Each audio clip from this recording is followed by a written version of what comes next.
The Anyone But Cam Fantasy Football Podcast. Welcome to another episode of the Anyone But Cam Fantasy Football Podcast. I am one of your hosts and one of your commissioners, and this is Season 3, Episode 2. My name is Frankie. I'm so excited to be here. Thank you so much to Dylan last week for stepping in for me. And thank you so much to Cam as well, my co-host, who I'm speaking through the internet to, for dealing with Dylan last week. How are you doing today? It's been a rough week. I'll tell you that much. Yeah? Yeah. We'll get into it later, but not too bad, I guess. Yeah, has your heartbreak recovered at all yet? Do you have any like scar tissue on your heart or anything like that? I mean, I have just permanent scar tissue from my history here, but this week is actually some things have helped me heal, which we'll also get into those later. Okay, that sounds good. Good for you then. I mean, you guys didn't mention it last week, but this last week was the first week of Cam's title defense, and it went just about as well as I would have liked it to go. So that's good. Yeah. But All I heard was title. Yeah. I heard was title. Okay, good. Yeah, yes. Now that we are both, winners of our league, former champions, you currently the defending champion, we have a little bit more legitimacy to the podcast, I would say. Before then, it was kind of just me being the expert and you just kind of riding my coattails. But now we're almost on equal footing. Almost, huh? Because you still haven't even got to nearly as many championship matches as I have. Hey, efficiency, Whatever buzzwords you need, my man. Oh, okay. Oh, God. But yeah, seriously though, thank you guys all for tuning in. First of all, Season 3, man, who would have thought? Not me. I thought they would have canceled us by now. Yeah, yeah, for sure. But yeah, seriously though, thank you so much for Dylan for stepping in last week, and giving his analysis on the draft and all of that good stuff. Had some very interesting points, some things that I disagreed with, some things that I agreed with. A couple which being things about my own draft. I found that both you and Dylan, especially Dylan, were like way higher on my own draft than I was, which is fun to hear after week 1 happened and just see my team completely flounder. But no, you guys did a great job last week, and I'm looking forward to getting into this week because we have a big show ahead of us. We have a lot of stuff on the waivers. We had like 3 trades this week, and we're jumping right into the second week of division play. So, I mean, yeah, we got a lot to get to. I think we just get right into it. What do you think, Cam? Let's do it. Yeah, so let's start out here talking about the waivers, which was huge this week. I'm assuming it was big in a lot of leagues, especially Fab leagues. But the top story of this hour, Nyheim Hines going to Levi for all $200 of his Fab. That's a lot of money, Cam. Yeah, if I'm being honest here, I think this was quite the overpay. Jonathan Taylor is going to be the entire backfield from here on out. Nyheim Hines isn't going to get a single target. Dumb move, Levi. Yeah. I don't know if that's true, but I do think at some point that could be true. We talk about overpays. We look at the bidding here. Justin, keeping it honest with a $1 bid on Nyheim Hines. He needed more running backs, man. What can you say? True. And then the bets kind of stayed in that like 40 to 60 range, and then Dylan popped up to 151. But then Levi with the 2 bills, $200, 8 total bids. That I don't know if that's a record, but it's close to a record. I didn't even bid because I was like, there's no way I'll bid high enough to get him. So I didn't even. I feel like bother. It's got to be record for most cumulative money bid on a single person. Totally, 100%. Not even close, I don't think. Yeah. So that was kind of the big news of this hour. We'll find out later that Levi improved his Fab situation a little bit, but at least at that time, 3 days ago, he was poor, out of money. Okay, the next biggest item for the waivers this week was Benny Snell, who went to me for 76. Most of the bids were in that most bids were like about $10 away from each other, although I popped up another $25 on top of the highest bid, which was 51 to Logan. Slight overpay, I would say that for sure. And the fact that James Conner is going to play this week is also unfortunate for that. But we all know that he is Mr. Injury prone. So I don't feel too bad about it personally. What did you think about the Snell bids, Cam? Uh, it's just now that I've realized that both of the top bids were for backup running backs to my starting running Oh, backs. wow. That's not great for my odds, Yeah. but I mean, if Connor gets hurt, which I'll admit is likely, Snell will at the very least be usable. He didn't get any targets in the game last week, so who knows if they'll start, peppering him with some targets. Uh, he'll probably at least get a decent amount of work with Connor healthy, given the Steelers probably don't want him to get injured again. So I don't think it's that bad. Yeah, and even then, like thinking about it, like Benny Snell has never super been a pass catching guy. That's we kind of have that reserved for Jalen Samuels as well. So I mean, if Connor's out, I see it could be very much a split back role. Although I do think Benny Snell is like a much better runner. Um, and I cut Chris Thompson for him. Gosh dang it, I don't even want to. I don't even know why I brought it up. I don't want to talk about it. It makes me sad. The next two bids though, were great for Devin here. $37 for Paris Campbell, which is only $6 above Lassie there. That's a great bid in terms of saving your fab. And then an even better one, only $6 above Logan for Joshua Kelly. So great pickups there for Devin, if you believe in those players at least. But regardless, like that's a great use of his fab this week. hmm I think both these players have at least a small to possibly significant further on role already carved out. I think it's a good move by Devin. Totally. And then we get into the well, I guess I shouldn't. Am I slightly? I'm not slightly better than the league. We'll get there. Let's talk about some overpays though. First, we have myself and is it who is it? Myself and Lassie here, who both spent $21 on players that nobody else bid on. That's unfortunate. um, Blackjack. yeah, and then Dylan and Tyler both spent $15 on players that $15 on players that didn't get bids either. I got Russell Gage, who I like. I was, as you guys know, I was on vacation this last week. I paid very little attention to football. I watched the primetime games, but that's about it. I don't really know what else happened this week. And I just saw like, and I didn't even like catch up on like any really fantasy analysis by the pros or anything like that. So I just saw like the sleeper blurb being like Russell Gage, new wide receiver 3 for the Falcons, and I'm like $21 sounds good. Nobody else bid on him. Cool. But $21 to Adrian Peterson for Lassie. Not sure how I feel about that. It seems like he did almost 13 points last week. That's great. That Lions backfield is a bit ambiguous, and sometimes good running backs come from ambiguous backfields, even ones that are 80 years old. So we'll see. Yeah. Well, good. I don't got much to add there. Cool. And then I think that's mostly it for the headlines for this first wave of the waivers. Just kidding. Justin dropped Cam Akers for Jared Goff. That's pretty crazy. I get that he said that he like watched him play and didn't like what he saw. Dude, he's a rookie in his first game. Like I get that he's not Clyde Edwards-Helaire, but damn, that's kind of wild.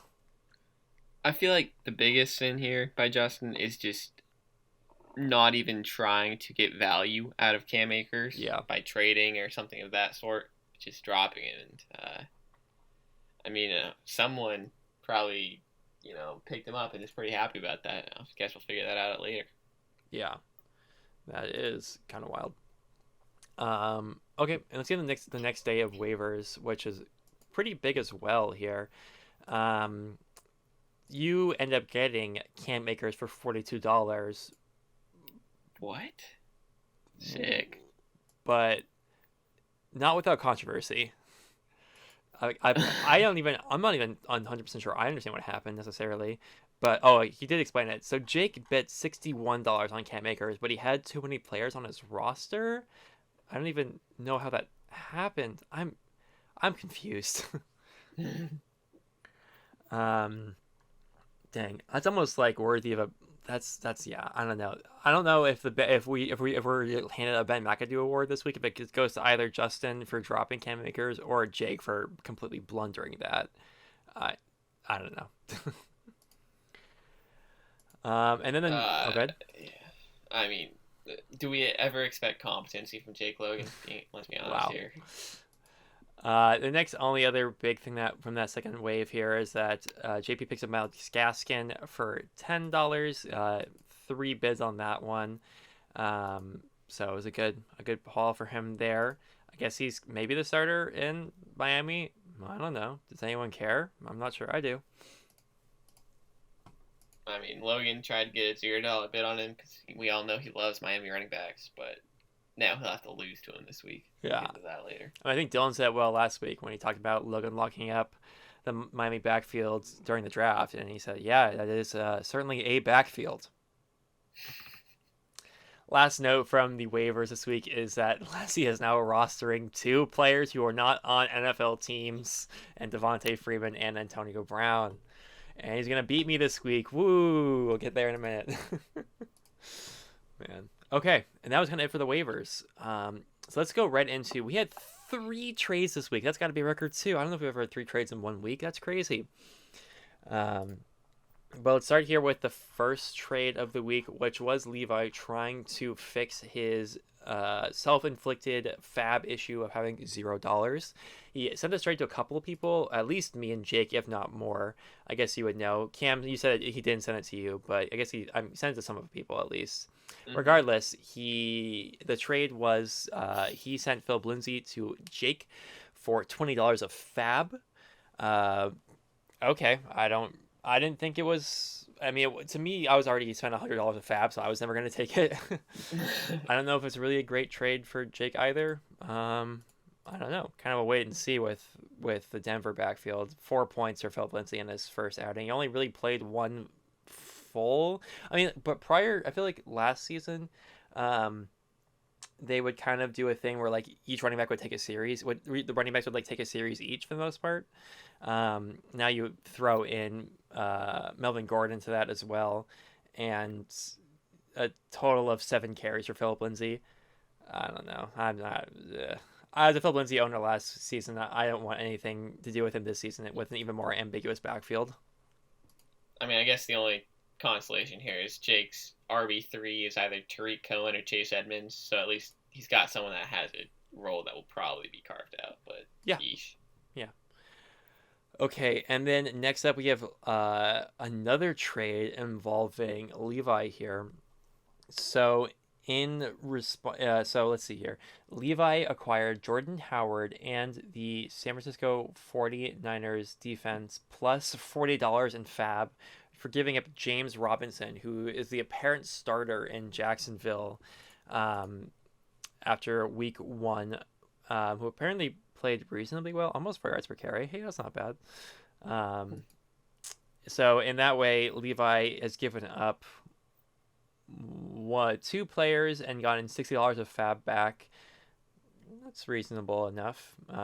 Getting Jordan Howard in the Niners defense, yeah, that's I don't know. This trade seems pretty solid from Levi's side, if I had to say, who I think wins it just off rip. But who knows? James Robinson could really appear to be an asset here. I mean, are you aware that Levi dropped Jordan Howard? I am. I totally forgot about that. But I feel like the Niners defense is probably a fine pickup, though, yeah? Yeah, especially if you're Levi with $60 of fab now, probably can't stream a lot, so want to have a good defense, so you have to keep buying one every week, so. Yeah. I get it. Yeah, you use that to acquire Tre'Quan Smith, so that's cool. Okay, last trade of the week. Cam, I'm just gonna let you go right into this. This is involving you and Justin. Yeah. So this started out because I dropped a defense to get Cam Akers, so I needed to dump some people for my team, and I know Justin loves a good old Jarvis Landry, so I just offered him to Justin for a bunch of fab. Justin wanted a little bit more of a trade going on because he likes some action, and lacked a lot of wide receivers. And the only person I really wanted on his team was Joe Mixon. So we just kind of threw some people together, made the trade. Everyone got real hot and bothered about it. But I honestly think if I could have this back, I might want it back. I don't really know. Really? I mean, after AJ Brown got hurt and Joe Yeah. Mixon did fine, I guess. It's Yeah. like It was the man. Geo show for a bit there. Yeah, they don't want him in like 2-minute drills. That sucks. Yeah, it's What you gonna do? unfortunate. I mean, yeah, it's like any trade. You know, you can immediately claim a winner, but it's really a wait and see. So we will Yeah. see.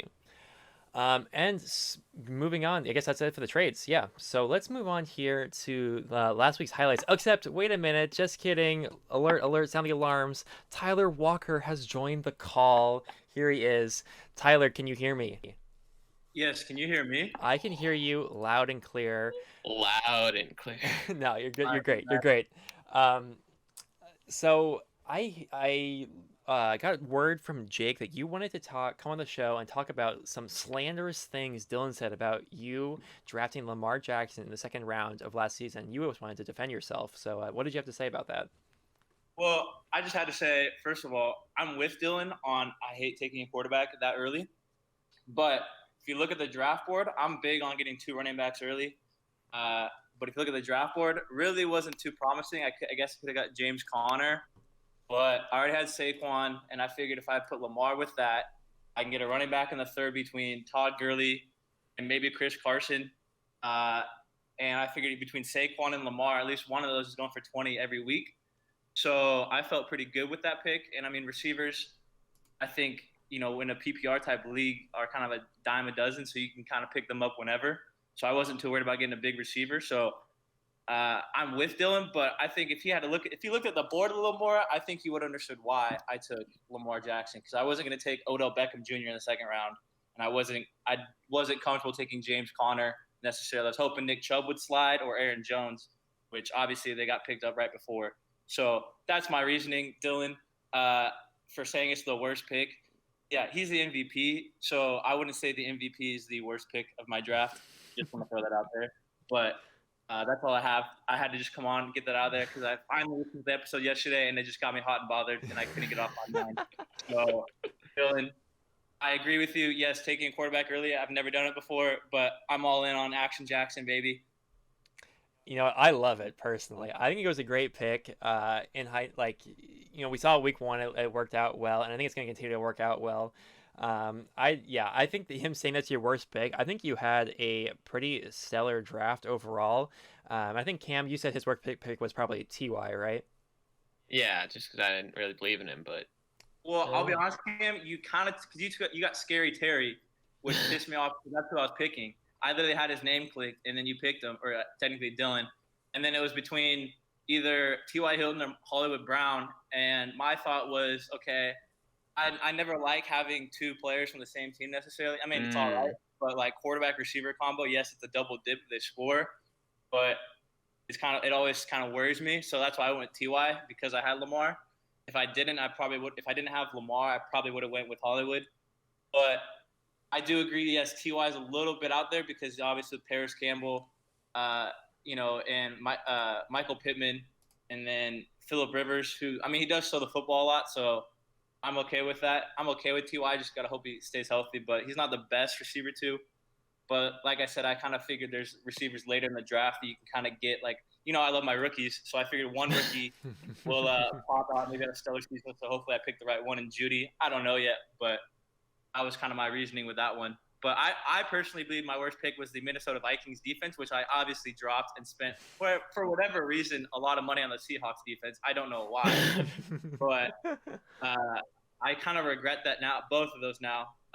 So I don't know. We'll see what happens with that. And then Hunter Renfrow obviously dropped. I forgot they drafted Henry Ruggs, and that changed. Once I watched the Raiders a little bit, I was like, wow, why did I pick Hunter Renfrow? Because they literally have a 4-2 sprinter in the slot rather than Hunter Renfrow. So he'll probably get a little more touches, I would guess. Yeah, that would make sense. Yeah, I would say that if anything sticks out to me from your draft, yeah, Ty a bit. I don't totally understand drafting Joe Burrow when you have Lamar Jackson. I'll be honest. I just wanted a decent backup, and I had no idea if Joe Burrow was going to be good or not, and I still don't know. No one knows, but obviously he throws the ball 60 times a game, so Yeah. and they're going to be throwing up garbage touchdowns at the end of the game when they're down by 20. So my thought process was the 1 week I don't have Lamar, hopefully Joe Burrow is playing someone bad and they put up points. But I actually wanted Cam Newton, but he was obviously taken. So I don't know. I just kind of went with him. But I was actually going to take Aaron Rodgers as well, which I don't think anyone took. So I was going to actually pick him up, and then I believe Cam picked him up, and then he traded him, right? Yep. Yeah. Honestly, I think you won that trade, but that's just my opinion on it. I also think, Cam, your team is just loaded with running backs. It's just unfair. It's unfair. Yeah, but I mean, looking over your draft again, Tyler, I still gotta say, possibly the steal of the draft, Calvin Ridley back in the 4th round. Yeah, totally. That's God. Yeah, that one was just a pure read what the experts are saying and kind of go with what they. I had no gut feeling on that. I was just like, all right, well, I saw there was a lot of hype about him, so and I mean he was good last year, but everyone was saying he's going to take like more of a with Julio, almost like getting older, almost a number 1 type role. So I don't know. We'll see what happens. It's only been 1 week, but it was a solid opening debut for him. Oh yeah. Definitely. Hey, thanks for coming on, Tyler. Appreciate you coming on and giving your thoughts and, pushing back against that slanderous statement still made against your team. I know. Well, I just want to say, Jake Logan, I remember what you said, where you said you sent the picture of the bed and said, I'm about to F you this week. Well, just remember you said that, and Alpha's, I thought we were going to stand together, Jake, but it's cool. I guess Cam and I would just run the division still. So that's all I have to say. Jake will lock it down in consolation for us. I mean, with all that talk, you better beat him this week, all right? I know. I have to now. I'm locked in tomorrow. I will be up and early, making sure my lineup is perfectly set. So, Yeah. All right, thanks, guys. Thank you. Have a good one. Thanks, Tyler. Good luck.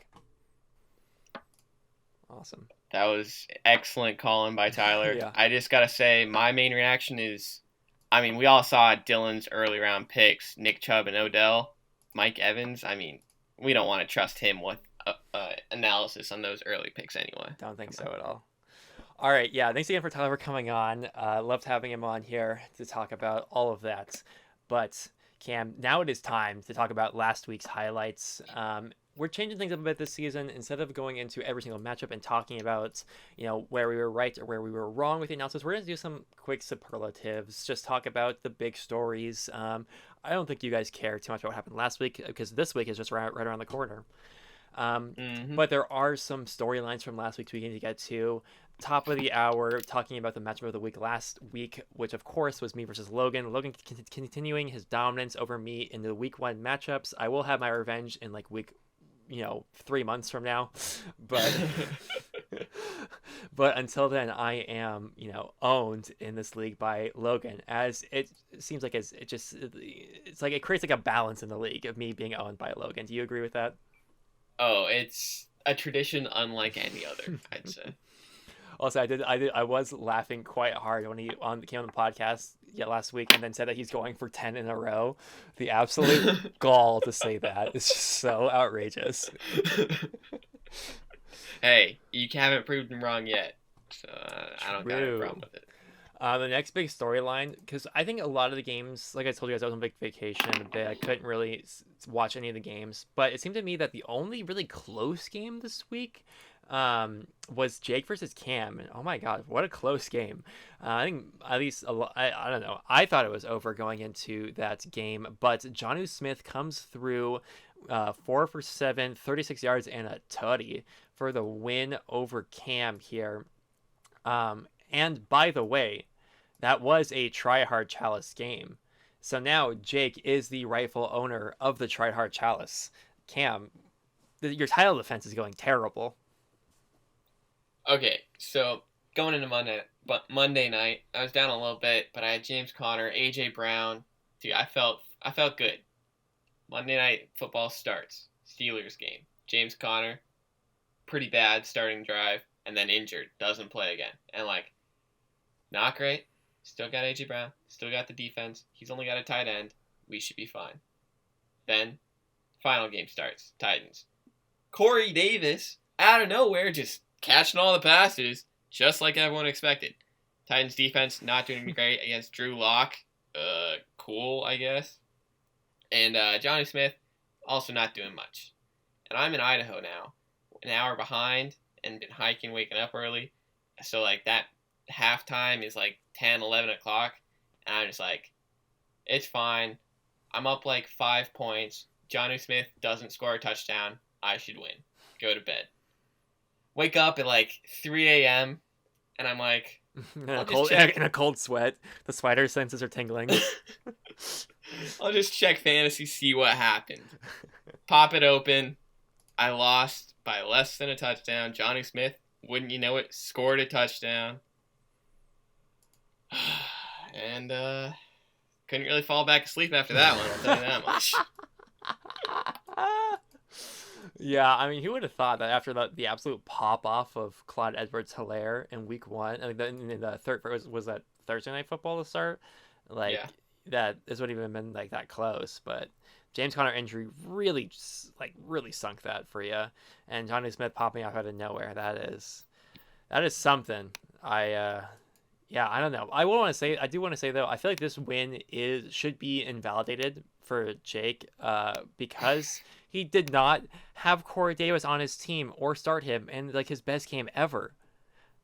I feel like every week that Corey Davis has a great week and he isn't on Jake's team, anything Jake does is completely invalid. Dude, you want to know something about my week last week? Yes, please. Hello? Yes. Okay. Josh Jacobs had more touchdowns than my entire team. Oh no. That is unfortunate. And you said you started at quarterback, right? Yeah. Yeah, that's unfortunate. Oh man. Or I guess the same amount of touchdowns. Yeah, that's But either way. yeah. That is rough. Okay. And then the last highlight from last week I have here. I'm thinking there are some interesting things like, so a good game between Lassie and JP, SNS rising up here. But Greg popping off 154 points. My goodness. Popping off at pretty much every single position. Like, just doing well all around. Greg's team, and by the way, his bench was stellar as well. Watkins and Valdez Scantling, both over 17 points each. Minshew for almost 21. I'm afraid to play Greg. Yeah, I mean, I'm here for Greg being a first repeat champion. I'll tell you that much. You know what? I'm kind of here for it too. It's been a while. Greg hasn't had a whole lot of success in this league ever since he won, and I'm here for that as well. All he needed was David Johnson back. True. What a reunion. Okay, those are our superlative highlights from last week. Let's just get right into this upcoming week here. We'll go division by division as tradition, and we will start off here with our matchup of the week. And we just heard one of the men's voices who's a part of this game here. And it's going to be, of course, Jake versus Tyler. Man, this one should be an absolute barn burner. It started off pretty hot Thursday Night Football with Kareem Hunt versus Tyler Boyd. Both, I think, both outplaying the projections, I believe. Doing well there. Both teams are projected within about 2.5 points of each other in the high 130s range, which is a good bit for this league. We have some of the things I'm looking at here is that we have Sutton on Jake's side, and we have Jerry Jeudy on Tyler's side. Sutton, who didn't play that first week, I don't believe. And then against Jeudy, who had a reasonable role. He had a couple of catches on the drive there. Looked all right. Went 4 for 8. Not amazing. I think he had 2 drops too. I feel like I remember that. But he, I believe in Jeudy to continue to get better every single week and be a very good asset for them, as Courtland Sutton should be as well, and it'll be great for the offense in general to get back together this week if he is going to play this week. Although they are playing against Pittsburgh, so we'll have to see how Drew Lock can deal with like the insane amount of pressure that they can put on a young quarterback from the line. Other highlights here from the matchup we're going into is we have Cooper versus Ridley playing against each other. Cooper on Jake's side and Ridley on Tyler's side. Ridley, we know, had a good week last week, and it's like Cooper had 13, not bad, not too shabby either. That should be a fun one to watch as well. And then on Jake's side as well, we have the return of Miles Sanders against the beatable Rams run defense. So that should be good. And then on the other side for running backs for Tyler, Saquon looking for a bounce back game. Did not play well at all versus the Steelers, and I really can't blame him at all. Nearly every single run play was completely destroyed before it even started. He ended up running for 0.4 yards per carry. He had the one big 40-yard reception, but dang, that was hard to watch. And I'm a Barkley fan as well. I like the Giants, but that was very enjoyable to watch as a Steeler fan too. And my last big highlight from this matchup here, I would say, is that, man, what is going on in Chicago with Allen Robinson? I want to see if whatever is going on affects the chemistry this week, affects his usage this week. He might even get traded by this time next week. Who knows? Yeah, there's a lot going on in this matchup. It should be high scoring and it should be close. That's why I think it's pretty clearly our matchup of the week. Also, Try Hard Chalice game. Jake has it from last year. Playing Tyler this year. True, he does have it, and we'll play for Tyler. Yeah, absolutely. One thing that I think is interesting is Tyler's got Lamar Jackson. Jake Logan has Josh Allen, who turns into Lamar Jackson every time he plays Miami. Do you know that, Frankie? Is it like last year? Yeah, last year, his second game against Miami, scored 33 points. Wow. Jesus, dude. And his first game, he scored 21. That's good, too. It's not bad. 28 2 years ago, and 40. Yikes. So, yeah. One team that Josh Allen is definitely good against, Miami. So, Tyler's got to look out for that. But otherwise, I do think his team is better here. Calvin Ridley against Dallas, I think, is going to go off. So, I'm taking Tyler in this one. Wow. I think I'm going to go Jake. I'm going Jake. Yeah. Although I do like Tyler's flex slightly better and his tight end. I do like Cooper and Hill overall better than Ridley and Ty. And I probably have more trust in Carson. I'm probably more trust in the bounce back for Barkley than a great game for Sanders. And I think, yeah, Josh Allen, just learning what I did about Josh Allen. I'm going to go with Jake in a close one. I do think it'll be a high fireworks kind of matchup, and I'm looking forward to it. Absolutely. Now, what about the other side of the Alphas? Oh, yeah, my game. The opposite of a high fireworks kind of matchup, because these are two of the three lowest scoring teams from last week, me and Devin. Yeah, so both of us losing our wide receiver ones this week, with me, A.J. Brown, injured, and Michael Thomas probably not going to play, but that man is a bit of a freak, so he might. Another thing that's kind of interesting, I got Matt Ryan as my quarterback this week. Devin's got Todd Gurley, the running back for Matt Ryan. Atlanta versus Dallas should be a shootout, so that should go towards Matt Ryan. But if Todd Gurley gets those punch-in rushing touchdowns at the end, that'll probably hurt my team a good amount. And then Devin. That Seattle stat can be deadly. Russell Wilson, DK Metcalf, that could scare or basically win a week any week. But this week it's against New England, so I do feel pretty good about that. And then, Devin's starting Leonard Fournette and Paris Campbell, so I think I got this. I think you do too. I would pick you to win this one, based on everything you just said, basically. Okay. Yeah, and then let's move right into the studs and stoners then. We'll start off with what I think is probably the more interesting matchup this week, personally, which is going to be Logan versus JP. You got a lot of high-powered names going here. We have Murray versus Mahomes, Josh Jacobs versus Christian McCaffrey. Like those are huge players who have can put up insane numbers. We saw what Jacobs could do last week. Murray put up 26 last week, and as well to Mahomes. Let's see what Mahomes did. To Mahomes 20 last week. Yeah, good weeks all around. Yeah, I guess my only concern for Mahomes could be like he didn't score as many points as he could have last week because game wasn't necessarily in question for very long. I mean, it was, but yeah, it wasn't necessarily. CEH was able to go off, and they're playing a worse Chargers team this week. So we'll see about that.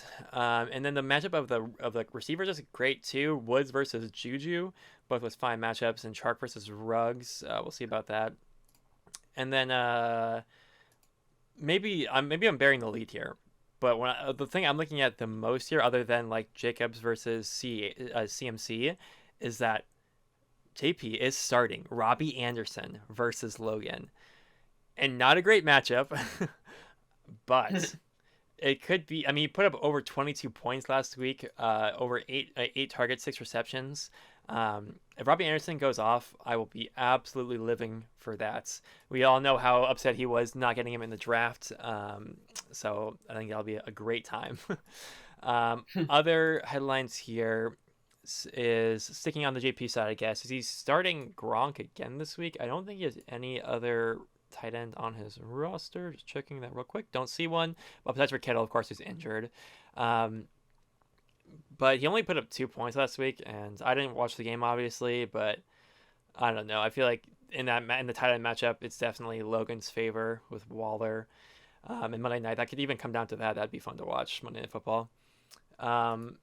I think that's kind of it, other than the fact that Logan is kicker flexing again this week, which is interesting. It's something that not even Justin is doing currently. And it was effective enough last week. He ended up outscoring his kicker. His kickers ended up outscoring my kicker in second flex, and a good matchup for Baltimore against Houston. So yeah, I think this will be another high action packed one matchup to go with. I think I'm probably leaning slightly more in the Logan favor, just because I like the upside for Darren Waller, and I don't know. I'm not sure if I see. Well, I don't know. Anthony Miller is a huge wild card. He did well last week with the touchdown, but I think I'm probably leaning more Logan side. But would not be surprised at all if JP won. Yeah, this one's tough because Christian McCaffrey against Tampa Bay. Tampa Bay is one of the few teams that actually shut Christian down last year. Right. But then I don't know how much Josh Jacobs will use versus New Orleans, especially with Michael Thomas out. New Orleans probably going to slow the game down and run a bunch. I feel like he's definitely not going to repeat last week. There's no way. Right. I'm thinking I'm going with JP here. Henry Ruggs catches a couple deep bombs Monday night. I think it could happen. Absolutely. And the Robbie Anderson, just like voodoo. It's gotta come back to haunt Logan at some point. We can only hope. Mm-hmm.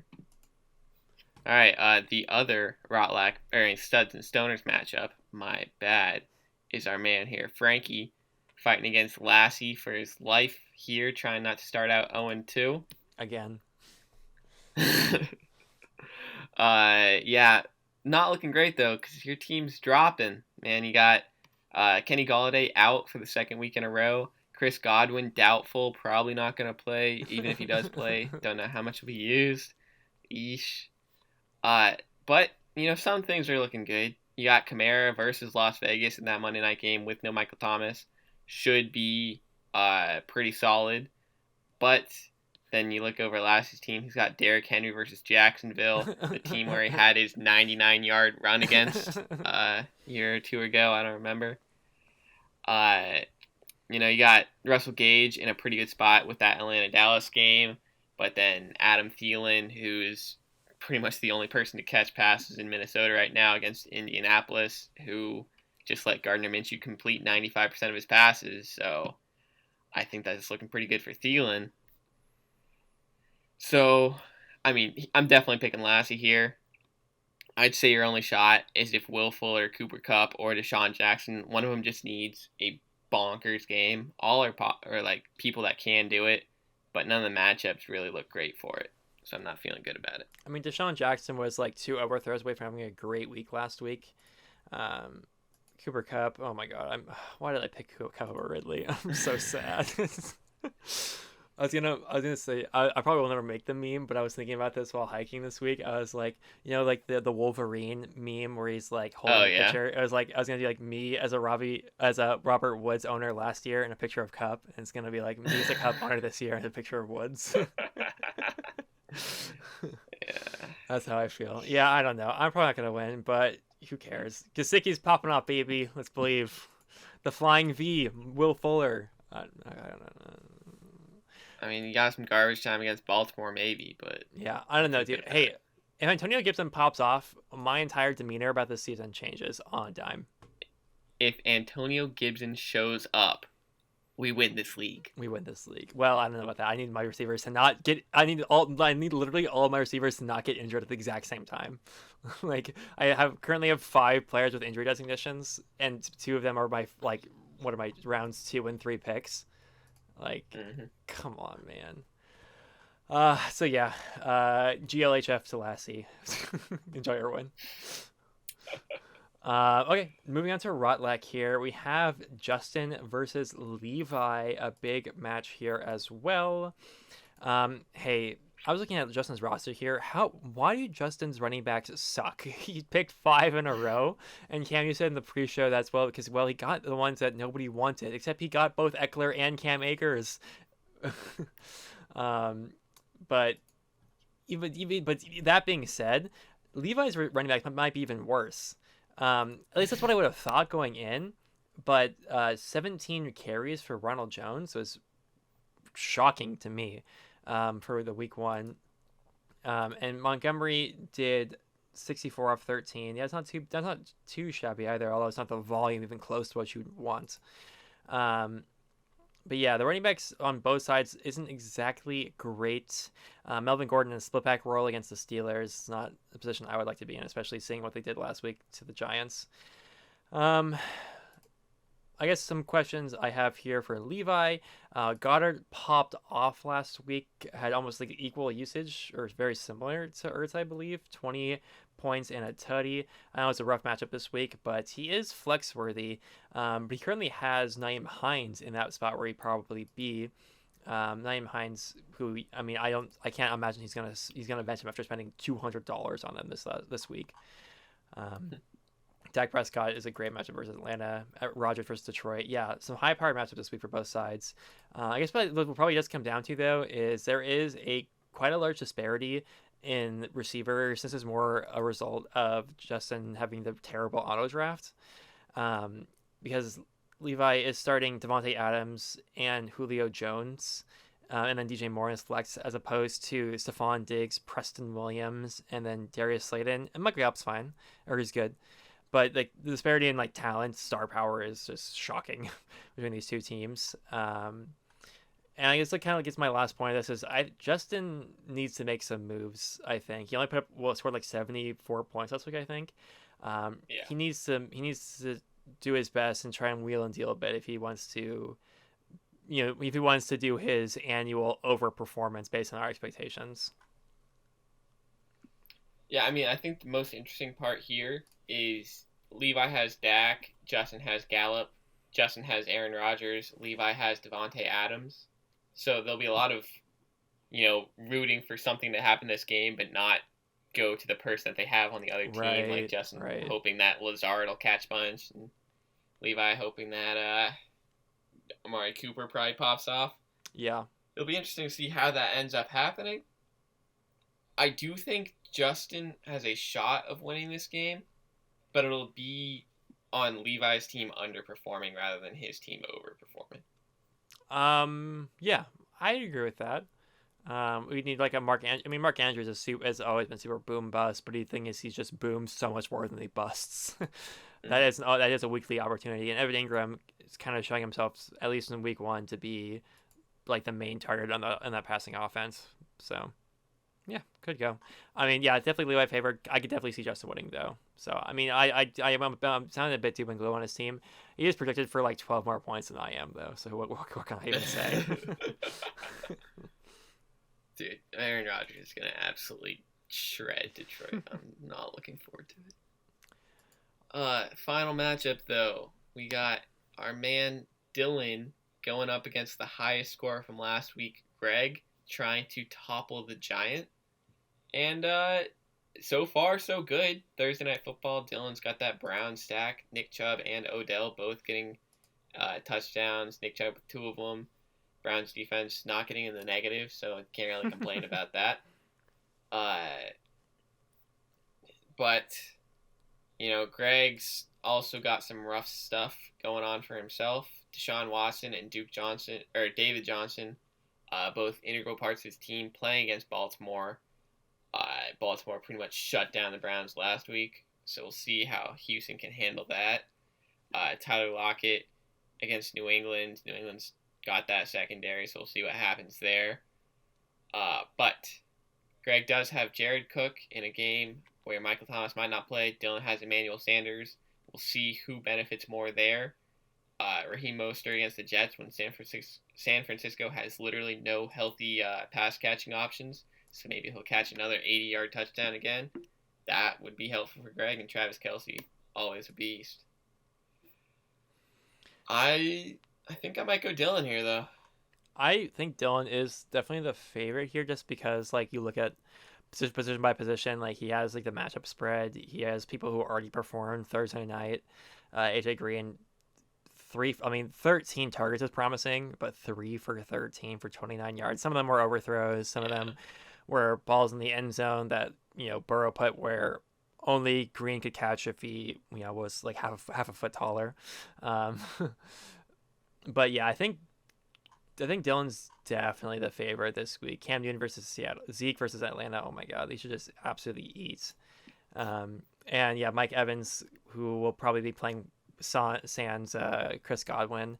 I just to see what Logan Thomas can do. 11 points with a touchdown last week, not great. But yeah, Allen Lazard, everything you said. It's the wild card definitely being Jared Cook for Greg here, and then we have to see if Mostert can continue his dominance from last week too.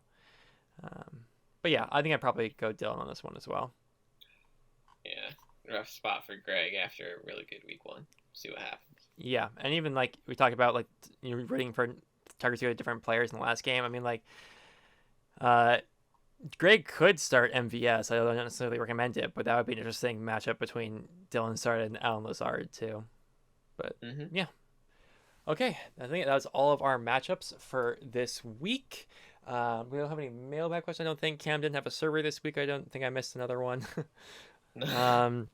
But yeah, so that's going to be it. Thank you all for tuning in to the podcast. Cam and I discussed pre-show that we wanted to make these episodes a bit tighter this season, kind of cut out some of the fluff, talking about the previous week's stuff. It's still going to be nearly an hour long, but we had a lot to talk about with waivers and trades and Tyler coming on as well.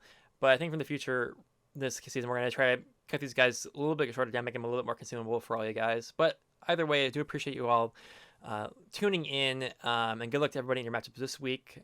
I've been Frankie. Yeah, I'm your former champion and soon to be repeat champion. Don't you forget it. And we'll catch you all next week. Peace.